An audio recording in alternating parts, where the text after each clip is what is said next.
El lema que nos convoca, inspirado seguramente por el Señor, desafiados fuertemente por Él, creo que nos tiene muy animados en este día.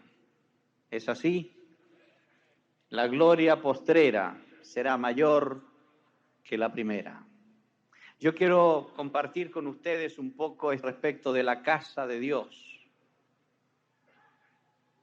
Me ha preocupado mucho, especialmente en este último tiempo, a pesar de que hace varios años que me preocupa, el hecho que hayan conceptos un poco equivocados respecto de la casa de Dios. Y yo creo que más que nadie Dios quiere que tengamos claridad de lo que es su casa. A ustedes les gusta que la gente sepa dónde viven, ¿no? Y cómo es su casa, y a veces queremos mostrarla y mostrarle todos los cuartos y todo lo demás.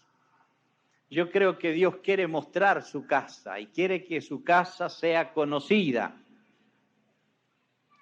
porque es allí donde uno habita, es allí donde está su familia, y Dios quiere que todo el mundo sepa dónde habita Él y quién es su familia. Amén. Vamos a leer un texto en Hebreos capítulo 3. Hebreos capítulo 3.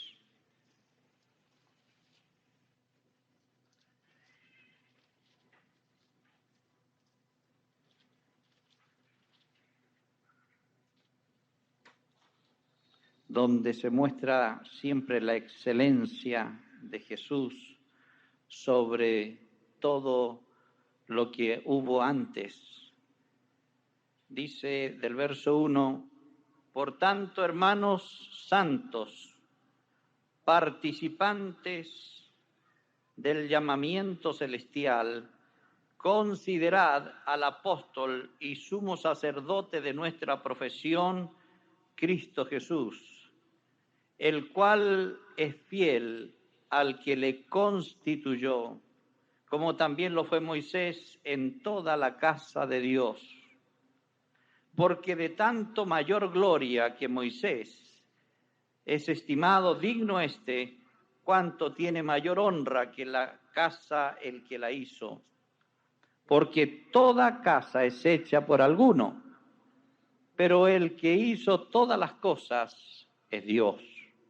Y Moisés, a la verdad, fue fiel en toda la casa de Dios como siervo para testimonio de lo que iba a decir, pero Cristo como hijo sobre su casa, la cual casa somos nosotros si retenemos firme hasta el fin la confianza y el gloriarnos en la esperanza.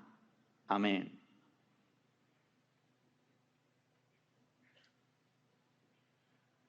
Casa de Dios, ¿qué es?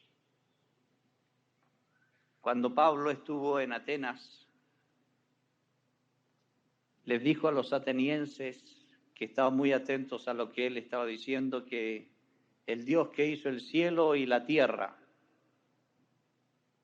no habita en templos hechos por manos de hombres. ¿Ustedes están de acuerdo con eso? Y si no están de acuerdo, así es igual. Dios no habita en templos hechos por manos de hombres. Es decir, Dios no necesita que nosotros le hagamos algo. Aquí decía la Escritura que Él es el que hace todas las cosas. Pero a nosotros de repente en la historia se nos ocurrió que podíamos ayudarle a Dios y le cambiamos el nombre a varias cosas, y entre esas cosas empezamos a darle una imagen a la iglesia de lo que no es. Y yo voy a tocar algunas cosas muy sencillas, muy simples, pero que fíjense que afecta el concepto trae hábitos, los hábitos traen costumbres, las costumbres nos llevan fuera a veces de la voluntad de Dios. Y los hombres, los seres humanos, somos muy tendientes a las costumbres. a las tradiciones. Hoy día se le llama casa de Dios a un salón que tiene ciertas características. Y le decimos también otros nombres a los edificios que usamos para reunirnos. Se les dice iglesia, se les dice culto, se les dice cualquier nombre que no tiene mucho que ver con la realidad que debería ser tipificada, ¿no? La casa de Dios, si dice la Escritura que Él no habita en casas o templos hechos por manos de hombres, quiere decir que nosotros hemos equivocado muchas veces nuestro concepto de dónde habita Dios. Y hasta hemos llegado en cierto modo a darle tanta importancia a nuestros salones, casi a idolatrarlos. Y eso ha sido un problema de detener a la iglesia, de centralizar la acción de la iglesia. Nos hemos centralizado mucho en las actividades dentro de un salón y a veces creemos que estamos en la misma gloria cuando tenemos nuestros cultos. Y de verdad tenemos cultos lindos, ¿no? Aquí mismo cuando estamos reunidos es hermoso alabar, adorar al Señor, sentir que su presencia está con nosotros es maravilloso. Pero yo no sé si Dios está muy contento con que nosotros estemos encerrados dentro de cuatro paredes, gozándonos, alegrándonos y creyendo que tenemos un avivamiento que no está. Hemos escuchado de avivamientos estos últimos días, pero a mí me tiene muy preocupado un hecho. Las naciones donde dice que hay avivamiento son las naciones más corruptas que hay en América Latina y en el mundo. ¿De qué avivamiento me hablan? Porque el avivamiento que conozco en las Escrituras es un avivamiento que afecta a las naciones, que afecta a la sociedad, porque la gloria de Dios no es para meterla y encerrarla dentro de cuatro paredes. La gloria de Dios es para que sea conocida en el mundo. Dios quiere habitar en su casa, pero la casa de Dios no es estática. La casa de Dios no es algo que está en un lugar y que no se mueve. Si pudiéramos recorrer la historia, empezaríamos del Antiguo Testamento, recordándonos del tabernáculo. Dios le dijo a Moisés que hiciera un tabernáculo donde él se iba a manifestar, desde donde iba a hablar con él cara a cara, donde se iban a efectuar diversas ceremonias en favor del pueblo, para que el pueblo a su vez pudiera bendecir a las demás naciones. Recordémonos el principio, el inicio de Israel. A través de Abraham Dios prometió algo. Le dijo cuatro cosas muy importantes, ¿se acuerdan? ¿Cuáles fueron esas cuatro cosas? Te bendeciré, haré de ti una nación grande, engrandeceré tu nombre y serán benditas en ti todas las familias de la tierra. Qué tremenda promesa. Eso era para Abraham, era para el pueblo de Israel. Era para todas las naciones. Serán benditas en ti todas las familias de la tierra. ¿Se dan cuenta ustedes que la proyección de Dios era dinámica, no estática? Yo voy a comenzar contigo, Abraham, pero voy a sacar un pueblo. Ese pueblo será bendición. A Moisés le dijo en Éxodo 19, 5 y 6, que él quería tener un reino, ¿de qué? De sacerdotes. ¿Para qué quería tener un reino de sacerdotes? Para bendecir a todas las naciones, cumpliendo la promesa que había hecho Abraham.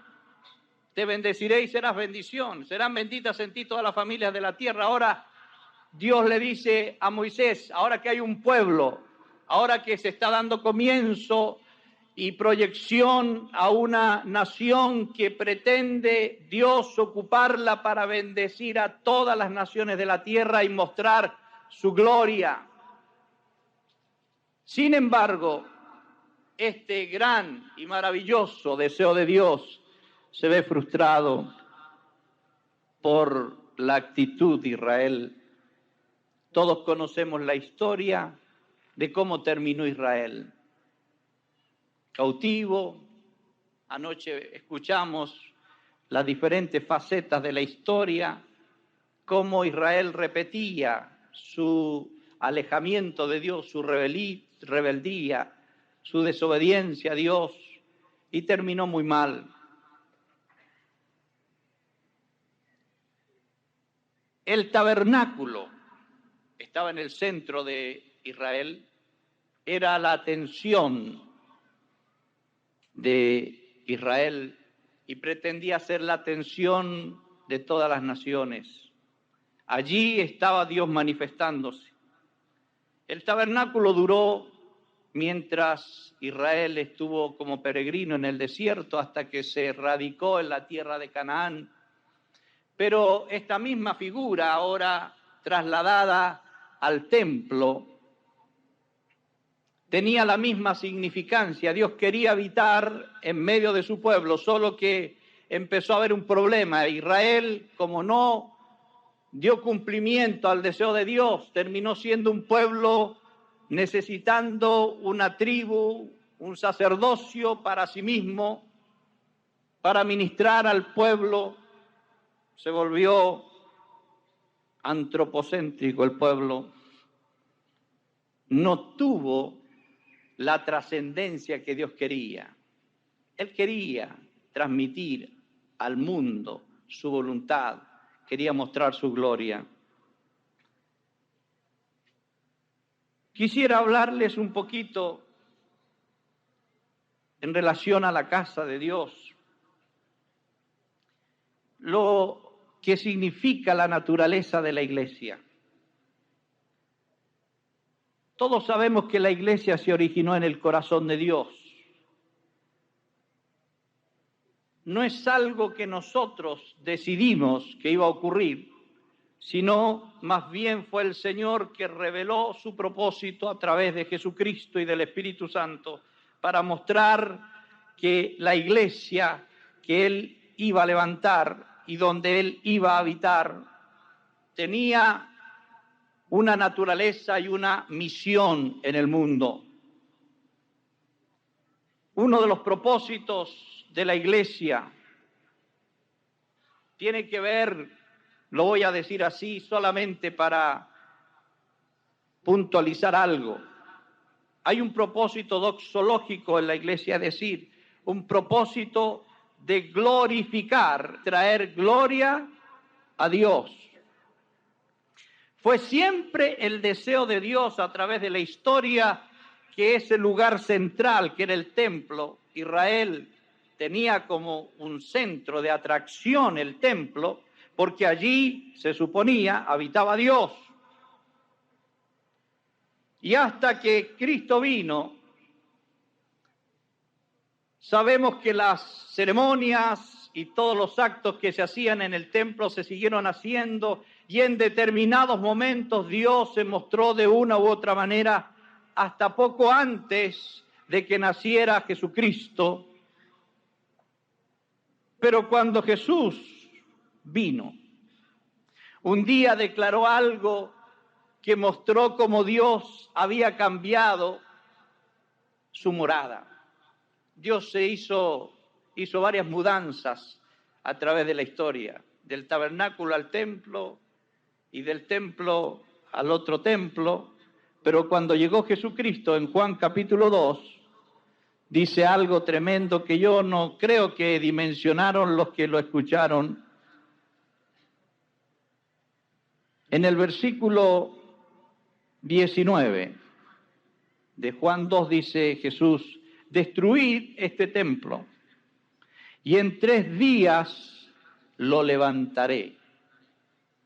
Versículo 20, dijeron luego los judíos: en 46 años fue edificado este templo y tú en 3 días lo levantarás. Mas él hablaba del templo de su cuerpo. Había sucedido algo en Jerusalén que nadie percibió. ¿Sabe lo que sucedió? Fue el cambio de casa que tuvo Dios. La casa de Dios, que supuestamente era el templo y era el centro de Israel, de pronto cambió su centro. Y ahora Dios estaba habitando en otro templo que tenía 2 pies y que se movía. Se llamaba Jesucristo. El templo de Jerusalén siguió funcionando con todo su ceremonial, con todos los sacerdotes, pero lo triste y lo grave es que Dios no estaba más allí. Dios se deleitaba paseándose en el nuevo templo por toda Galilea, entre la gente, un templo viviente. Y dice Juan en el capítulo 1, verso 14, el Verbo se hizo carne y habitó entre nosotros y vimos su gloria. Aleluya. Este templo sí que tenía gloria. Y no una gloria circunstancial, no una gloria que aparecía de repente, sino que era una gloria permanente. Vimos su gloria, gloria del unigénito del Padre, lleno de gracia y de verdad. Aleluya. Ahora me gustaría hacerles una pregunta. ¿Cómo nosotros conceptuamos la gloria? Tenemos una idea de la gloria un poco diferente nosotros, ¿no? Decimos, estuve en un culto lleno de gloria. Cuando hay un culto lindo, ¿no? Salimos diciendo, qué glorioso el culto. Pero la gloria solamente se puede ver en este tipo de actos. ¿Qué es la gloria? Doxa, gloria, tiene que ver con calidad. Yo creo que los discípulos nunca vieron a Jesús saltando. Aleluya. No, Jesús vivía una vida normal. Jesús nunca tuvo cultos con estos tremendos equipos, ¿no? Que parece que le dan gloria a los cultos. ¿Qué es la gloria? Jesús hablaba en vivo y en directo. No hacía ningún ambiente emocional. Él obraba de una manera casi natural dentro del espectro espiritual. Y lo que los discípulos vieron, ¿qué fue en Jesús? Gloria. Yo no sé de dónde hemos sacado una serie de lenguajes y conceptos nosotros en estos últimos años, pensando que gloria es esto, que gloria es lo otro, y esa gloria de repente viene y se va y parece que son modas que van pasando y no va quedando mucho, pero la gloria de Jesús era permanente y se quedaba y se pegaba y se transmitía y trascendía. Amén. Se me viene a la mente el cuadro de Zaqueo. ¿Se acuerdan de Zaqueo? Jesús le dice a Zaqueo, voy a obviar toda la historia porque me gusta mucho contar esa historia, porque tiene muchos detalles importantes. El hombre importante de Jericó no quería juntarse con la chusma, se sentó en un árbol, qué vergüenza, Jesús lo encontró allí, le habló, le dijo, bájate, apúrate, que hoy es necesario que entre en tu casa. Jesús llegó a la casa de Zaqueo y todo parecía tan sencillo. Jesús no llegó a la casa de Zaqueo pidiendo un púlpito para predicar. He estado estudiando esto de Jesús entrando en las casas y me impresiona. ¿Sabe dónde llegaba Jesús? A sentarse a la mesa. Nosotros llegamos a una casa y empezamos a ser místicos y queremos hacer las cosas medias religiosas. Jesús se metía a las casas, se sentaba a la mesa. Y estaba sentado a la mesa cuando Zaqueo, nervioso, estaba allí frente a Jesús. Dice: Maestro, la mitad de mis bienes doy a los pobres. Si en algo defraudé a alguno, le voy a devolver 4 veces. Jesús dice: hoy ha llegado la salvación a esta casa. ¿Qué es eso? Gloria. Gloria. ¿Hay algún rico que llegó a tu congregación que te dijo: mire, pastor, la mitad de mis bienes doy a los pobres? Si viene un rico, de repente le decimos: mire, váyase despacito, no se apure. Empiece por el diezmo.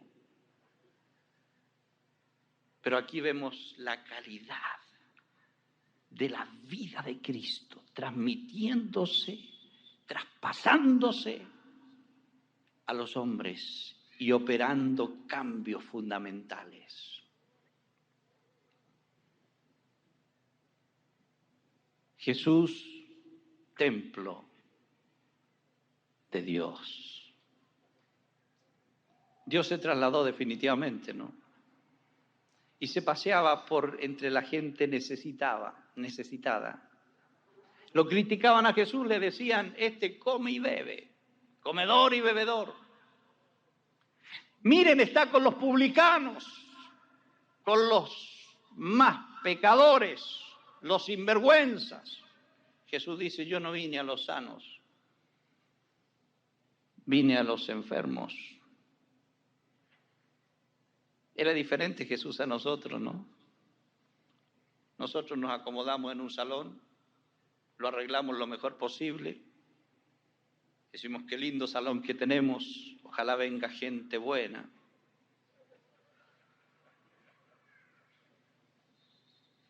Jesús se trasladó donde estaba la gente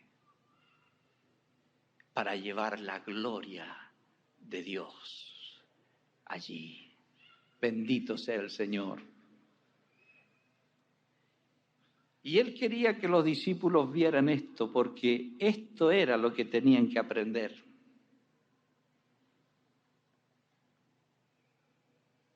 Jesús sabía bien que él estaba en la tierra para dar gloria al Padre.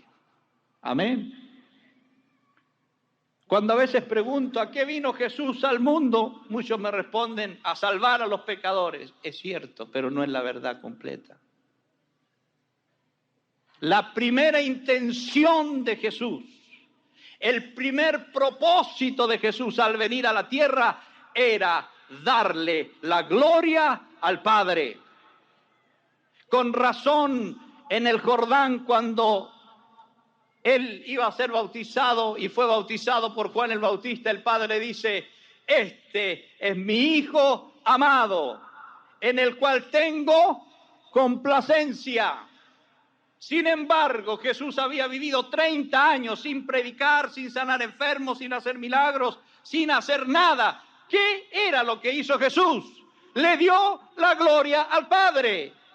¿Cómo? Con su vida. Hemos cambiado el concepto de gloria nosotros. Y creemos que con hacer muchas cosas externas vamos a mostrar la gloria de Dios. Gloria de Dios tiene que ver con una capacidad del Espíritu transformando la vida y dando la expresión de Dios en medio de los hombres. Déjenme decirles que Jesús ocupó el 10% de su vida para el ministerio público y 30 años, 90% de su vida la dedicó exclusivamente para agradar al Padre y darle gloria, igual que nosotros, ¿no es cierto? Nosotros hablamos 90% y vivimos 10%. El Señor quiere transformar nuestra mente, quiere transformar nuestra concepción de lo que es su gloria. El mundo, la sociedad no ha sido impactada todavía por la iglesia porque nosotros tenemos cambiados los conceptos y los valores. Pero el Espíritu Santo está siendo derramado para darle mayor gloria a la iglesia en este último tiempo. Amén.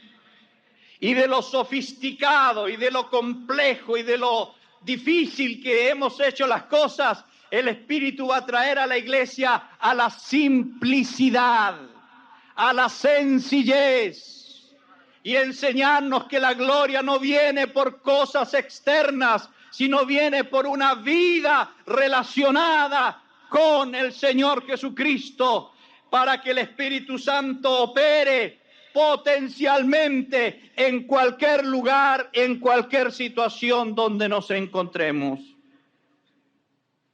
El propósito de la iglesia, entonces, Jesús quería que se supiera esto, es doxológico, es traer gloria a Dios. En Efesios 1, versículo 6, versículo 12, versículo 14, nos dice, ¿para qué fuimos nosotros creados? ¿Para qué fuimos creados?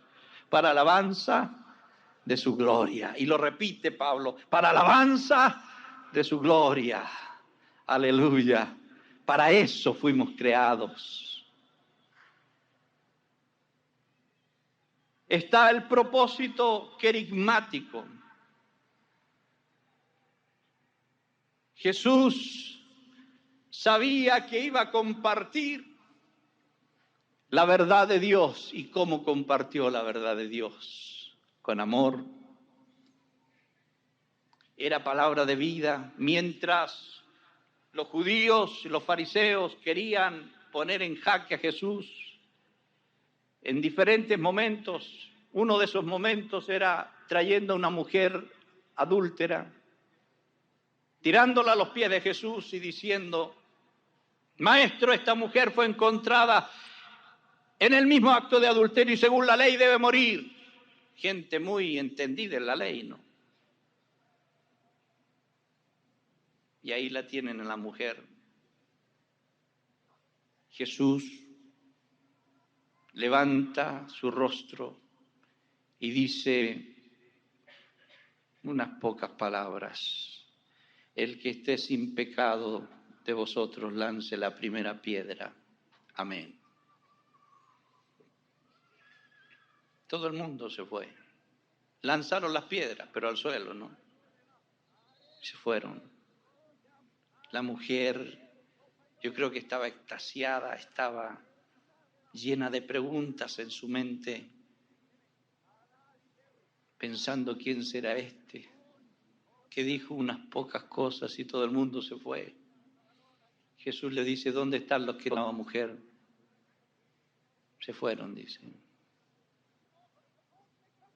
Escúchame bien, ni yo te condeno, pero vete y no peques más. Parece muy simple, muy sencillo. Pero qué contenido tienen las palabras de Jesús. Él estaba, como decimos en Chile, donde las papas queman. Y cada vez que había que decidir algo, su palabra, su presencia, su vida, era la que ponía el sello de la solución. Era la presencia de Dios en medio de los hombres. Nosotros hoy día tenemos un encargo de Dios de proclamar a Jesucristo. Pero se fijan ustedes qué es lo que hicimos con el querigma. Quisimos hacerlo a nuestra manera. Y entonces hicimos programas, quisimos hacer reuniones de diferentes tipos, traer a la gente. Dele con la porfía de traer a la gente, ¿no? Y Jesús nos está diciendo, id, y nosotros, vengan. No sé si es así en Argentina, pero en Chile es así. Estoy hablando de Chile nomás.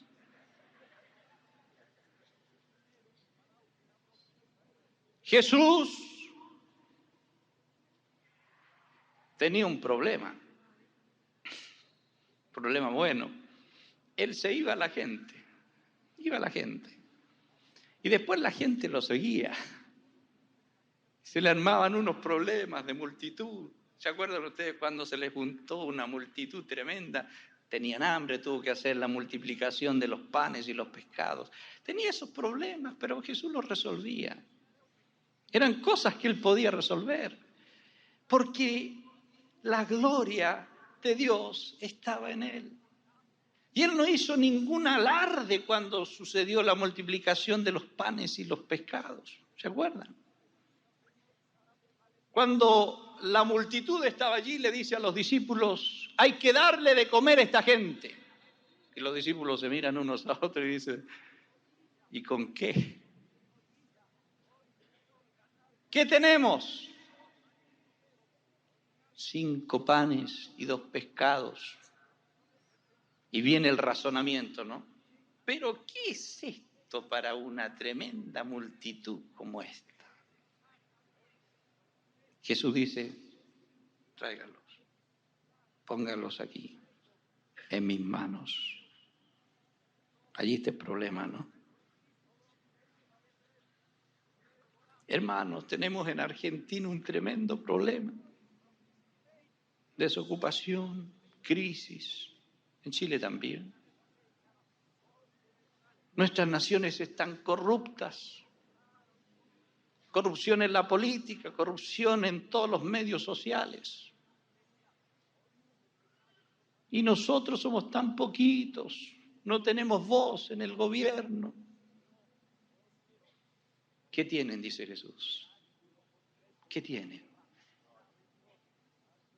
Pónganlos. Pongan eso en mis manos. Pónganlo. Jesús no dijo, atención, ahora va a ocurrir, en un momento va a ocurrir. Simplemente tomó el pan y lo partió, y lo partió, y lo partió, y lo partió, y lo partió, y lo partió, y se multiplicó, se multiplicó, se multiplicó. Aleluya, gloria al Señor.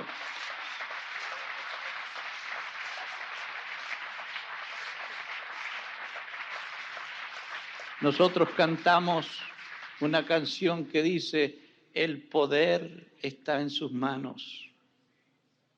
Y es verdad, cuando pusieron los elementos en las manos de Jesús, se multiplicaron. Y no solo se multiplicaron, y no solo alcanzó para toda la gente, sino que sobró. Esto me da tanta alegría porque Jesús no es amarrete como nosotros, ¿no? Nosotros a veces damos lo justito. Y alcanzó, preguntamos, ¿alcanzó? Señor, multiplica y da para que sobre. Amén.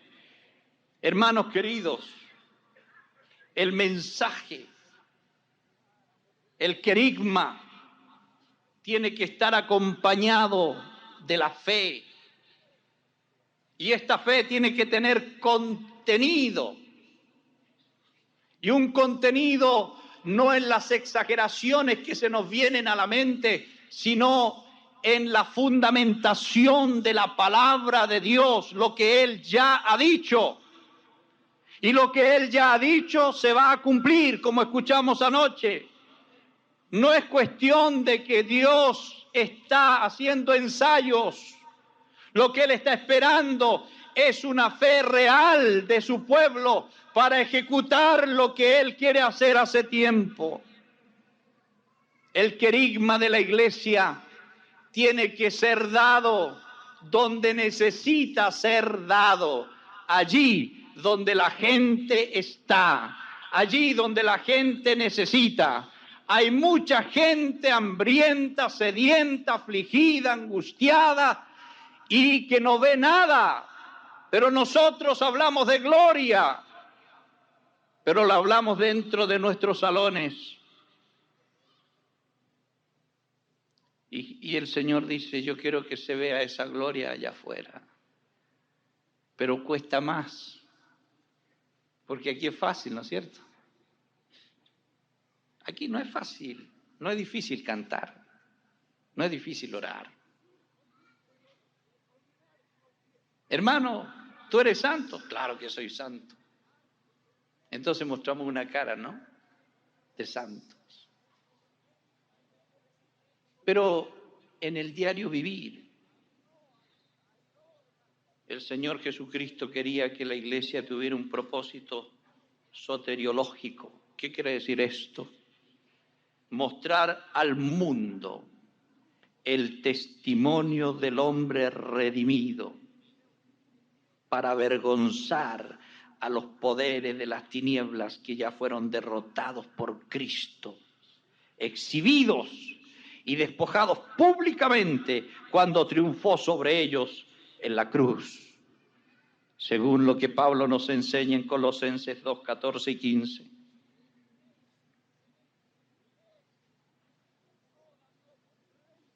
Él quiere mostrar al mundo el testimonio del hombre redimido.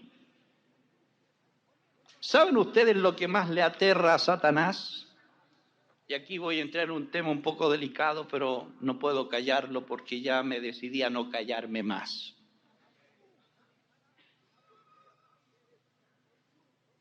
Con esto de la guerra espiritual, hemos hecho cada desastre. Nosotros estamos inventando una guerra que no existe. Porque créanme, hermanos, que la guerra fue ganada definitivamente por Jesucristo. Aleluya. O si no, la palabra de Dios nos miente, pero dice que Satanás fue despojado, derrotado. Y lo que le aterra a Satanás es ver al hombre redimido proclamando la grandeza de Jesucristo, proclamando la eficacia de la cruz, proclamando la eficacia de la redención y proclamando a Jesucristo Señor sentado en el trono. Esto le aterra a Satanás. A él no le importa un comino que yo me pare allá en el extremo de la ciudad y ore y pelee con los demonios. No le interesa nada de eso. Pero cuando él me ve caminando por las calles, en mi vecindario, en la oficina, en la fábrica, en la universidad, proclamando a Jesucristo con mi vida, con los hechos y con las palabras, él está temblando porque su territorio comienza a temblar. Allí está presente un templo de Dios mostrando la gloria de Jesucristo al mundo que está perdido. Aleluya.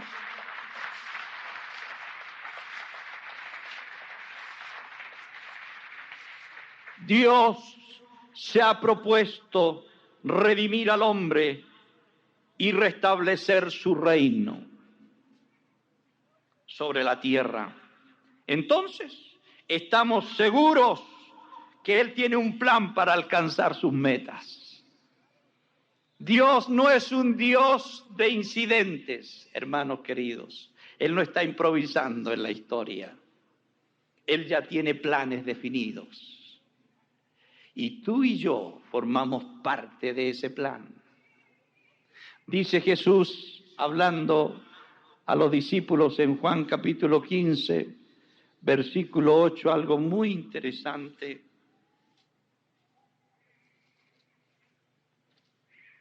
Dice, en esto es glorificado mi Padre, en que llevéis mucho fruto y seáis así mis discípulos.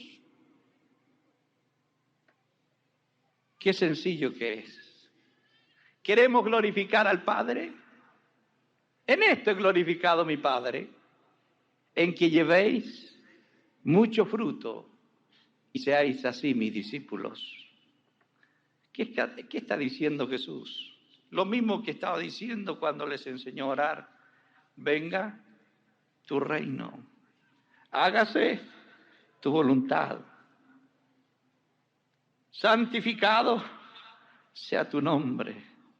Es lo mismo. En esto he glorificado mi Padre, en que llevéis mucho fruto y seáis así mis discípulos.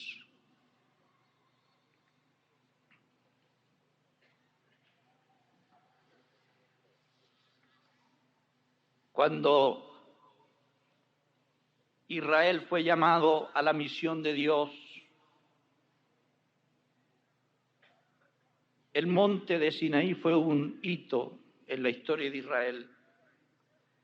Dios le dijo a Moisés que iban a hacer un especial tesoro. Es decir, algo especial que uno guarda y protege. Cuando uno tiene algo valioso en casa, no lo guarda bien, sobre todo hoy día, ¿no? Cuando hay tantos asaltos, lo mete en una caja fuerte, aunque se roban hasta las cajas fuertes ahora. Pero lo quiere guardar bien. Un especial tesoro.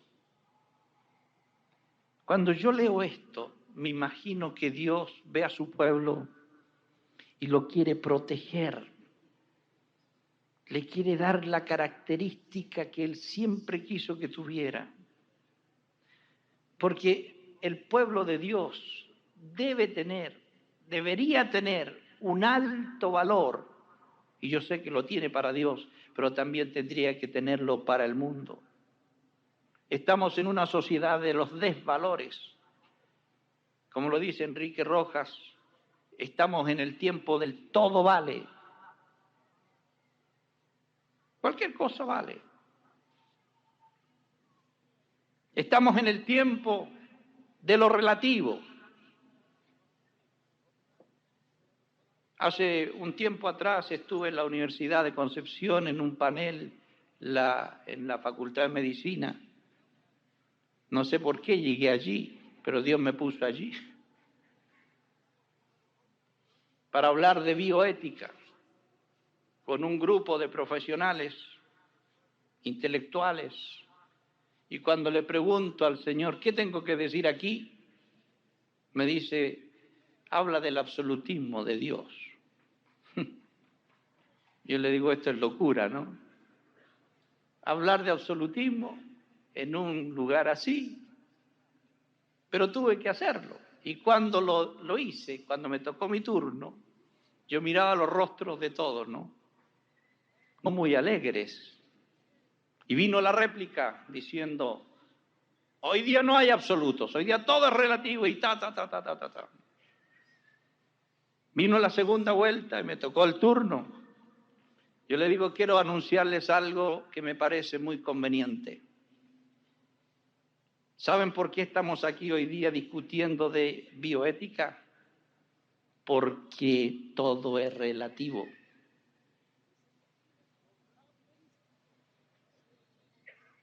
Si pusiéramos atención a los absolutos de Dios, que trae claridad, orden, armonía al ser humano, no tendríamos necesidad de esta reunión. Pero por habernos alejado de Dios y de sus absolutos, que son la salud para el mundo, entonces estamos complicados hoy. No hubo más réplica. Porque no hay réplica para eso. La única solución para este mundo, hermanos queridos, es el gobierno de Dios. No un evangelio barato, no leche con agua, sino un evangelio de poder. ¿Y qué es el evangelio de poder? Cuando hablamos de poder hoy día, tenemos que aclarar un poco también esos conceptos. Cuando hablamos de poder, estamos pensando en los enfermos que se sanan, estamos pensando en los que de repente tienen algún acto milagroso de Dios. Por cierto que es una manifestación de poder de Dios, y yo lo creo y lo vivo y también lo experimento. No estoy hablando en contra de eso, pero tenemos un concepto del poder de esa magnitud. Sin embargo, ¿qué dice Jesús en Hechos 1:8? Estamos hablando de la naturaleza y la misión de la Iglesia en este mundo. ¿Qué dice? Y recibiréis poder, y me seréis testigos en Jerusalén, en Judea, Samaria y hasta lo último de la tierra. Recibiréis poder y sanaréis enfermos. No, no dice eso. En Marcos decía, estas señales seguirán a los que creen. Estas señales seguirán a los que creen. Pero aquí dice, recibiréis poder y me seréis testigos.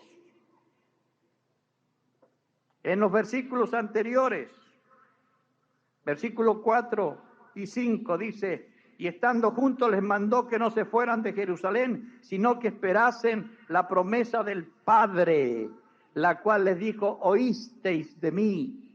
Porque Juan ciertamente bautizó con agua, mas vosotros seréis bautizados con el Espíritu Santo dentro de no muchos días. Y recibiréis poder. Aclaremos un poquito algo aquí.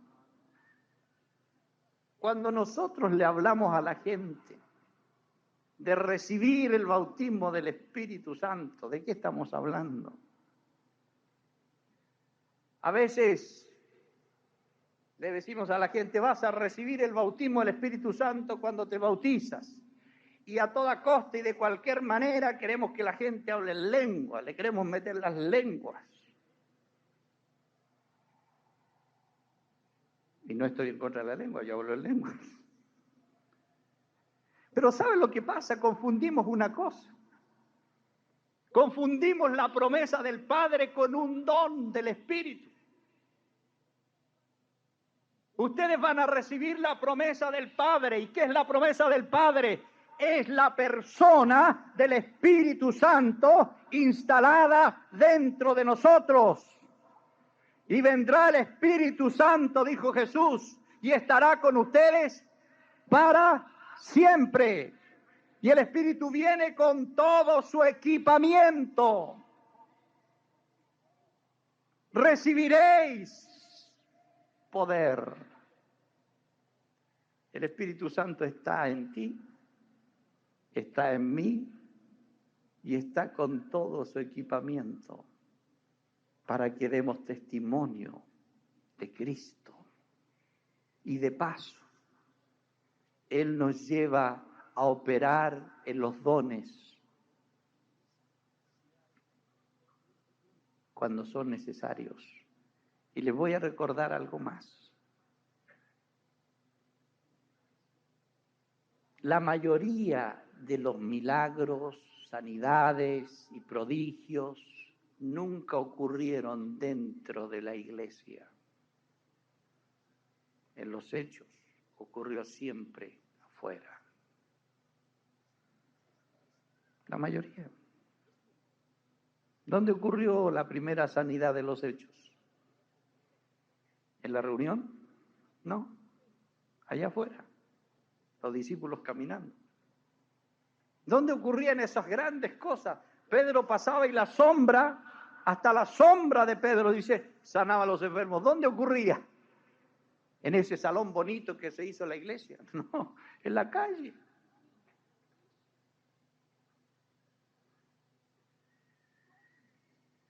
¿Dónde tiene que ocurrir la operación de los milagros y los prodigios que Dios quiere hacer? Nosotros queremos que ocurran en nuestras reuniones. Felizmente el Señor hace cosas en nuestras reuniones, gloria a Dios por eso.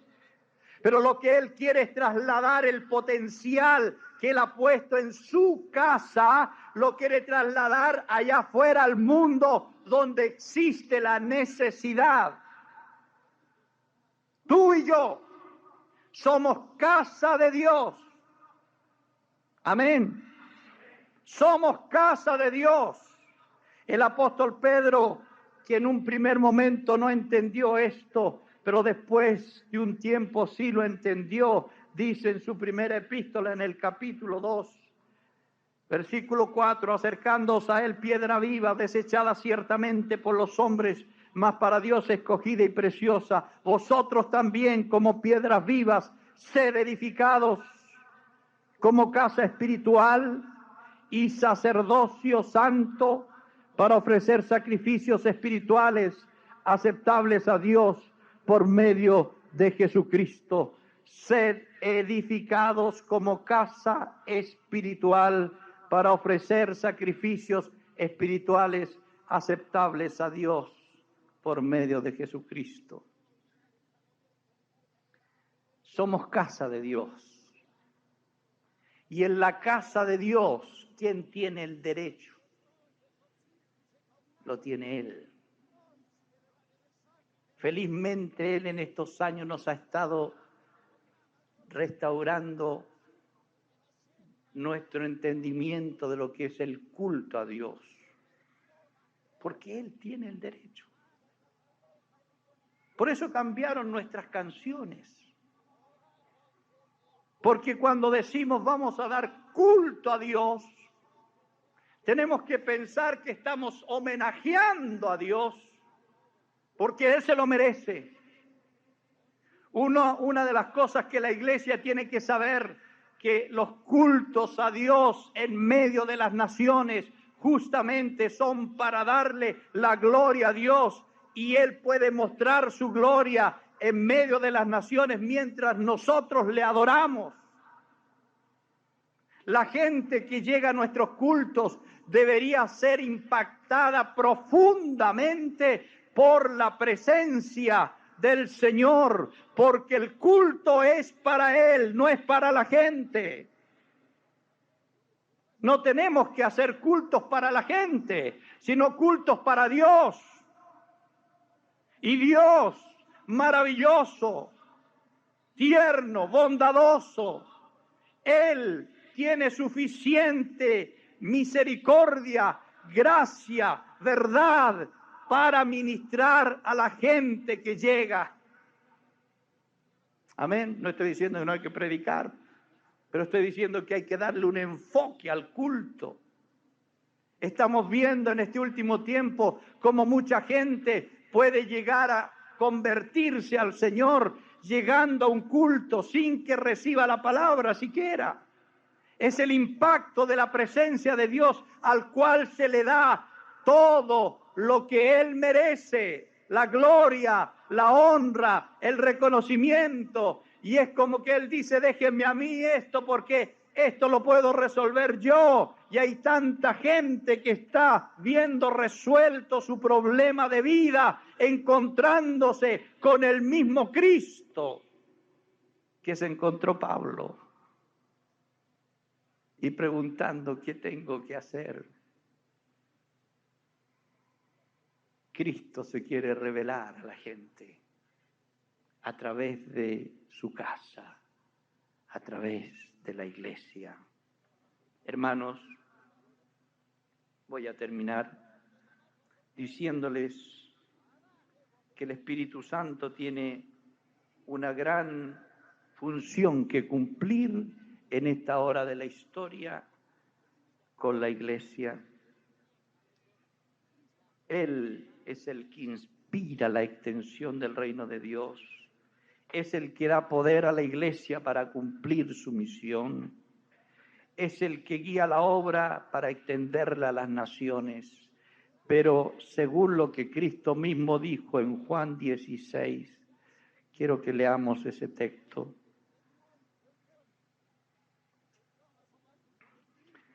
Juan 16, versículo 13 y 14 dice, pero cuando venga el Espíritu de verdad, Él os guiará toda la verdad, porque no hablará por su propia cuenta, sino que hablará todo lo que oyere y os hará saber las cosas que habrán de venir. Él me glorificará, porque tomará de lo mío y os lo hará saber. Él me glorificará. ¿Qué va a hacer el Espíritu Santo en esta hora de la historia? ¿A quién va a glorificar? a Jesucristo. Bendito sea el Señor. Nosotros sabemos que tenemos un mundo que camina rápidamente hacia un fin inexorable, pero tenemos que entender que aunque la explosión demográfica ya va alcanzando casi a los 6.000 millones de personas, se presume que para el año 2000 van a haber más de 6.000 millones. Hay cientos de grupos étnicos que no han sido alcanzados con la palabra de Dios. Tenemos un cristianismo nominal y decadente, vacío ideológico, no hay modelos a imitar, hay crisis e incertidumbre económica, deterioro y desintegración en la familia, quiebra de los valores éticos, incremento de los conflictos psíquicos, la situación política mundial, conflictos bélicos entre las naciones, etcétera, etcétera, etcétera. Este es el cuadro que tenemos delante de nosotros, pero el mismo Señor que habló antes de irse al cielo y que dijo recibiréis poder, es el mismo Señor que está entre nosotros hoy día para decirnos recibiréis poder y me seréis testigos en medio de una generación maligna y perversa donde van a resplandecer como luminares en el mundo. Por eso hoy es importante que tengamos presente, hermanos, que para enfrentar esta sociedad y este mundo hay que vivir el Evangelio con la calidad que se merece.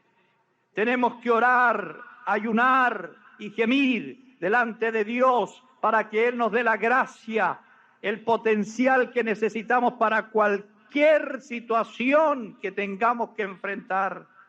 Formar obreros, ser levadura en todos los círculos de actuación, en el deporte, en las escuelas, juntas de vecinos, gobierno, universidades, sistema laboral, etcétera. El templo de Dios, la casa de Dios, tiene que moverse a todos lados. Saquémonos la idea de traer a la gente a nuestros salones y empecemos a pensar que nosotros como templos del Espíritu Santo podemos ir a todos los lugares y mostrar la gloria de Dios allí donde se necesita, allí donde hace falta la palabra de vida.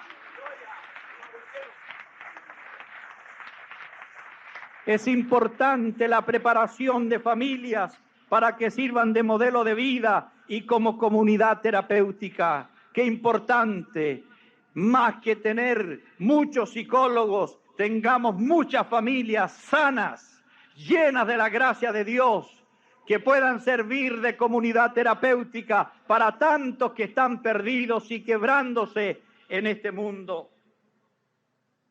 El discipulado como formación de las vidas para que caminemos rectamente y con los valores del gobierno de Dios en la tierra es muy importante. Usar las armas de nuestra milicia según Efesios 6. Qué armas que tenemos, maravillosas. Utilicemos los medios de comunicación en forma adecuada, prudente y con excelencia para alcanzar a la gente. Descentralicemos nuestra acción desde el salón de las reuniones y vámonos a las casas, a los barrios, a todo lugar. Enfaticemos el ministerio del Espíritu Santo en la iglesia. Utilicemos nuestra posición social, profesional, pública para la difusión del Evangelio del Reino. Y enfaticemos las prioridades de Dios para la iglesia, creando una mentalidad misionera, partiendo desde nuestro propio barrio, alcanzando la ciudad y llenando todo con la gloria de Dios. Termino diciéndoles, apoyado en una de las anécdotas de Napoleón, aquel general tan curioso. Un día estaba peleando una batalla y estaba perdiendo. Y él le dijo al trompeta que estaba a su lado, trompeta, toque retirada. Y el hombre se puso pálido y no tocaba. Trompeta, toque retirada. Y el hombre se quedaba impávido. Trompeta, no le digo que toque retirada. Y el hombre dice, muy asustado, mi general, yo no sé tocar retirada. Toque cualquier cosa, pero toque. Y el hombre hinchó sus pulmones y empezó a tocar a la carga, a la carga. Y ganó la batalla. El Espíritu Santo no sabe tocar retirada. El Espíritu Santo solo sabe decir, adelante, adelante. La gloria postrera será mayor que la primera. Aleluya, gloria al Señor.